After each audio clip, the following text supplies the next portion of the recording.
Ladies and gentlemen, it's a different feeling, isn't it, when you win on a particular weekend and you see some of your rivals, well, not this season, our rivals, but Man United losing as well, potentially bottling top four. That's going to be very, very sensational. But it's a good feeling when you win.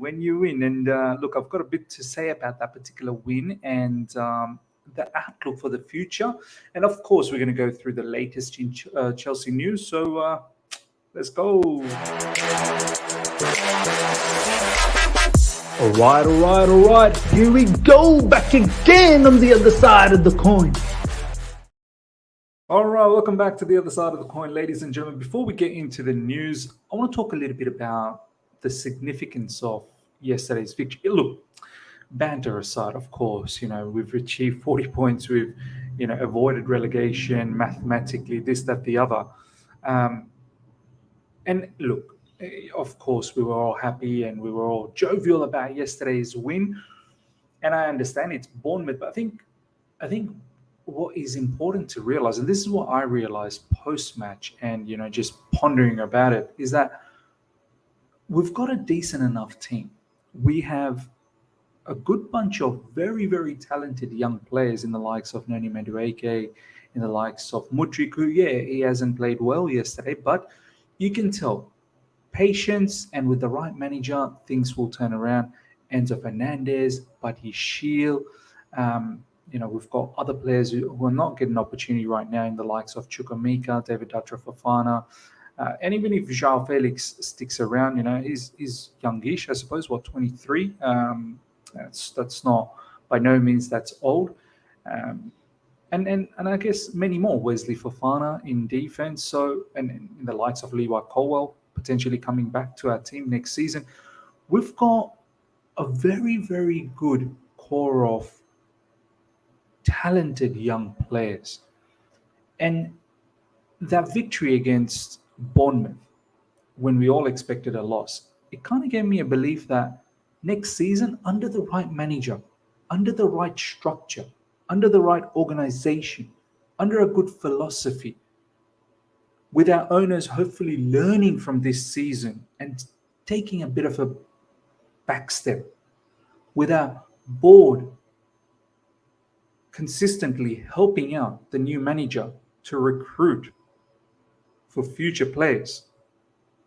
I'm not expecting massive stuff next season, top four, this, that, the other, but definitely we can rest assured, feel that this type of season that we've had this season hopefully won't happen next season with the right manager. And looks like at the moment the right manager is Pochettino. So this is what I've gathered from yesterday.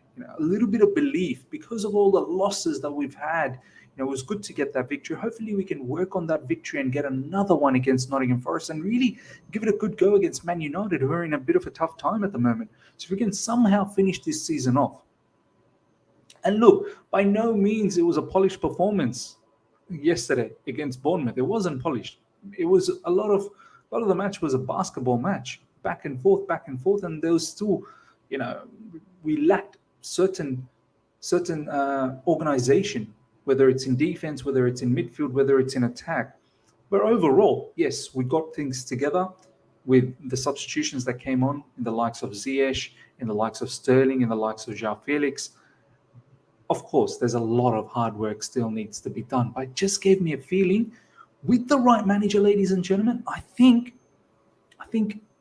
hopefully we will be on the way up. And as I said, don't want to have huge expectations next season, but if we can somehow make it to top 6 again and then work from there on, I think for me personally, that would be good enough. I know for a lot of you guys may not be good enough, but I'm just trying to be realistic of the shambolic season that we've had this season.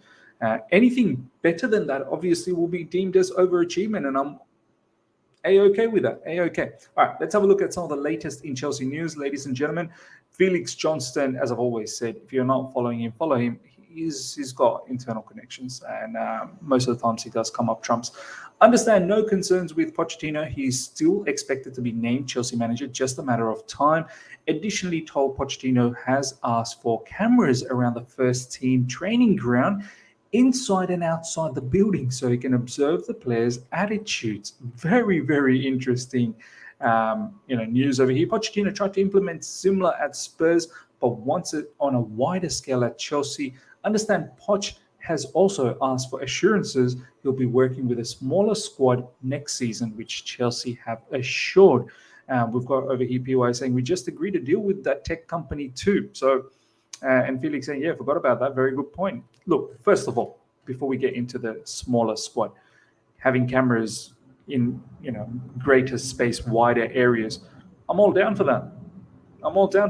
Look, players, as I've said recently, that even though I don't blame them completely, I think the owners take bulk of the blame. Players are culpable as well. We need to foster, we need to harbor a good attitude, a good workplace, a good environment for these players to shine, and not just the players, the backroom staff, the managers, everyone to shine, right? This season, there's been too much happening behind the scenes, talking bad about Graham Potter, making fun about him, mocking him, this, that, the other. I'm pretty sure they're doing that with Frank Lampard as well. I'm pretty sure they did that with Thomas Tuchel. Look, this is probably not ideal, micromanagement, having all these cameras making you monitor. You've always got to be at your best, behavior. But this is what it's come down to.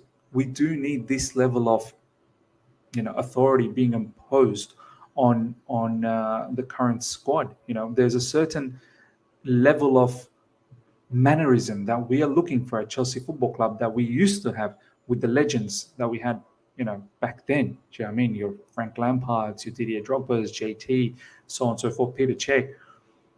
We need to instill that somehow, start instilling that with the new players, with a new bunch of players. And by having these cameras around, Poch will have his eyes everywhere. And I think Poch needs to have that. Poch needs to have total authority, total command, total, control of the whole scenario. If he notices that there are certain players that are mucking about in the background, needs to eradicate that ASAP. If he notices in the background there are certain players that are becoming a bit of a rotten fruit, needs to remove that fruit away from the basket immediately. So look, some of you guys may agree with this, some of you don't. I don't mind this one bit. I absolutely don't mind this one bit in regards to, the squad being chopped. Yeah, needs to be. He needs to work with a smaller squad. Undoubtedly, we'll do a video very soon as to which players I personally want gone. We have to get rid of at least 10 to 15 players. At least. We have to do our level best to get rid of them. None of these are the fax machine didn't work, or, we missed the phone call with the agents, this, that, the other. We shouldn't leave it for too late. We should be looking to get this done fairly early on so that, our preseason isn't hampered with players that are not going to be part of the future. So I'd rather have players that are going to be part of the future in the preseason so that they can concentrate and really, really do well in the preseason and condition themselves for a mammoth season next season where we need to bounce back. We've been a laughing stock this season. We have to bounce back next season. Understand Chelsea working on establishing a hierarchy amongst directors. Currently, directors answer to Bowley and Igbali, but owners want a football head in charge, whether promoting from within, Winston Lee or Vivell, or external candidate Tom Paul Mitchell is a candidate. Look, a lot of us, are thinking, oh man, another director. But we'll talk about that. Let's just quickly have a look at this. Also told Jim Fraser is now involved in recruitment for first team with Neil Bath. Fraser's role has not changed, still head of youth development and recruitment, but Chelsea are increasing communication with academy and first team, which includes increased involvement from Fraser. Okay, let's talk a little bit about this whole director situation. Look, I'm all down for that. When we talk about our owners taking a step back, just relax. You don't need to get involved. It's very different. What you used to do in America, how you run the sports over there, totally different to how things are run in Europe, and especially European football. Right? You guys might be very, very successful, business people. Not might be, you definitely are. You know how to handle billions and billions. But to manage a football club, especially in European football, is totally different.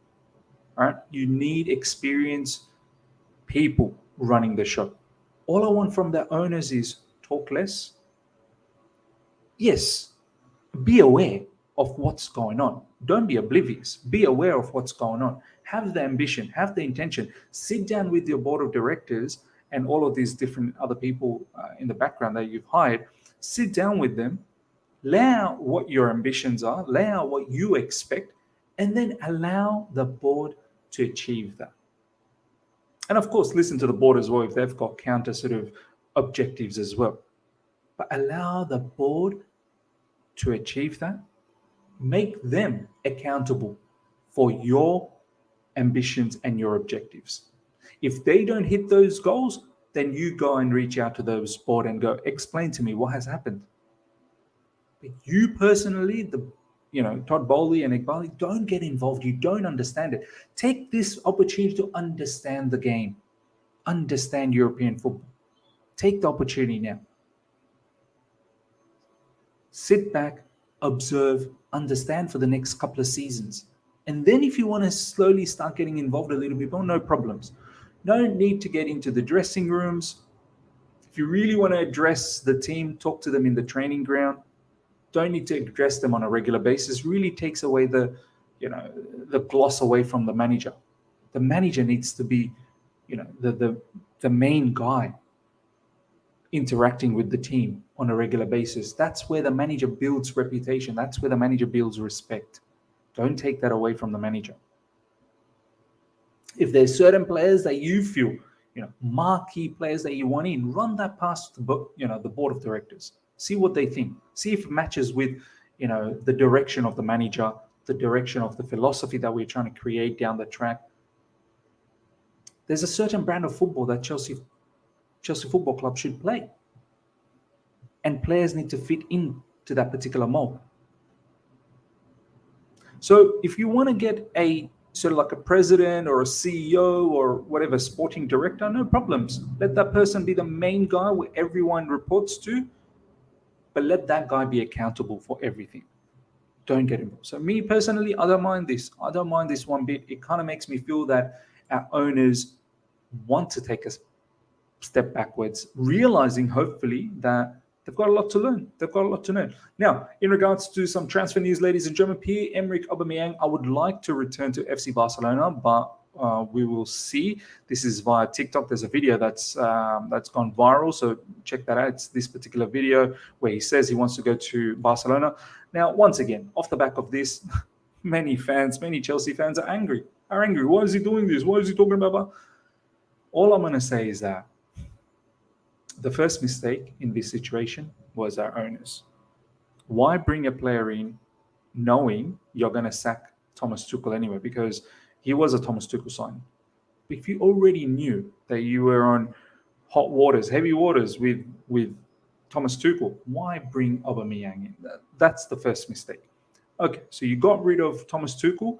Now you've got Graham Potter in, who initially used Aubameyang, and then all of a sudden, just before the World Cup, stopped utilizing Aubameyang, and then obviously we had the World Cup, and then post-World Cup in the January transfer window brought in a whole heap of players, and all of a sudden Aubameyang was abolished, no longer in the Champions League team, and also barely featured in the Premier League. So personally, in my opinion, we've done him a dirty. We've done this player a dirty. Now the fan base wants to be mad at him, wants to be angry at him whenever he's getting an opportunity. Oh, why doesn't he do more? He barely plays. I highly think that he's fit. Why is he getting selected? Why is Frank selecting him to start? Why is he even in the bench? Should be David Datra Fofana. So we've done him dirty. We've not really planned well. We could have used, a youngster like David Datra Fofana, as opposed to using Aubameyang in recent times when he's coming off the bench or when he's starting against Arsenal, then getting hooked off. We've messed up. We've messed up. We have no right to sit here and now blame Aubameyang and hurl abuse towards him and insults. He's done nothing wrong. He came in thinking it was going to be Thomas Tuchel, and then 56 minutes later, Thomas Tuchel got sacked. Pierre-Emerick Aubameyang will leave Chelsea this summer. Barcelona are open to signing, but it depends on financial fair play. The only way they can sign him is on a free with reduced salary. I think the word is he will be going on a free. The word is he will be going on a free. Look, would have been nice if we were able to get 2-3 million out of it, but we may have to take a small loss. We didn't buy him for that much anyway. Don't forget we sent Alonso there as well, so you can offset some of that transfer money from that particular perspective. We may have to take a small cut. He did sign a 2-year contract with us, so if it's a free, hopefully we don't have to worry about the wages anymore as well. That he's on. I don't know whether he's on very, very high wages with us, but he's on smart wages, that's for sure. This is one player that needs to go. Let's not beat around the bush. Let's not dilly-dally around.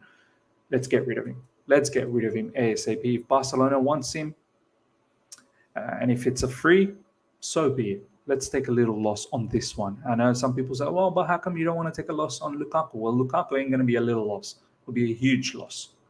If we have to take a little loss on this situation, let's get it done, because no point in keeping Aubameyang around when he's just not part of the future. I've been told now by multiple sources, and again this weekend by my best source, that Chelsea really want to sign Ivan Toney. They're waiting for the conclusion of the betting investigation by the FA. This is from Simon Phillips. Look, Ivan Toney is a superb striker. Absolutely no doubt about that. Brentford actually play very, very good football. Ivan Toney is someone who's capable of holding the ball up, link up. He's very ruthless in the box. Good finisher, aggressive, physical. But yeah, the betting scandal. Look, he's probably going to cost a bit of money as well. I think the touted price is about 60, 70 million odd. Brentford will demand that level of money. He's their prime player. He's their main player. And without Toney, there's a lot of goals that's going to disappear. So they will want to be very well compensated. The thing I'll say about Toney is, look, I'm just a bit worried sometimes about his attitude off the field. The betting scandal is just the tip of the iceberg. There's a whole heap of stuff that this brother has done off field. I hope he can clean all of that up and not bring more controversy to Chelsea Football Club, who's always full of controversy, because the journalists will absolutely have a field with this type of a player. So hopefully he can, eradicate that. And of course, the betting scandal, we don't know what level of suspension he's going to get. If he's suspended for 3-6 months, that's going to be detrimental to our cause next season. We need a striker that's going to be able to come in and bang in goals. We don't have time to spare for 3-6 months.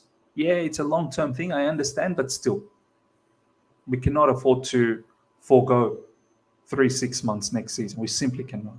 So we'll see if there is no suspension, or if there's a small suspension for, let's say, I don't know, a month or something, or maybe just financial, penalty where he pays a fine. No problems.